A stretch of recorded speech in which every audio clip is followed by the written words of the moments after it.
noriu pasveikinti tave su kovo 8-ąja. Nu fainai gauti tiek daug gėlių, bet gal galėjo būti biški ir mažiau. Nu, tu visada svajoji gauti 100 rožių, tai kodėlgi ne? Visas moteris svajoja gauti 100 rožių, bet ką, žinau, galbūt užtekė kokį 20. Nu, kai gaudavai 20, būdavai nepatenkinta, o dabar va 100 rožių, nes tu apie jas galvodavai ir aš galvoju išpildysiu tavo svajonę.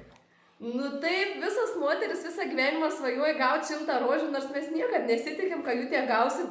Ką aš žinau, iš tikrųjų, kur jas dabar pamerkti tokią didžiulę plokštę? Na, čia mažiausia bėda turėtų būti. Nu šiaip jas dabar sunku laikyti, iš vis galėjo būti geriau kokį 20 rožių ir dar kokią mažą dovanėlę. Nu, aš norėjau tave nustebinti. Nu, nustebinai, bet būtum gal labiau nustebinęs, jeigu dar kokią dovanėlę būtum pridėjęs, o dabar tik tai gėlės. Na, tai tau niekad neįtiksi.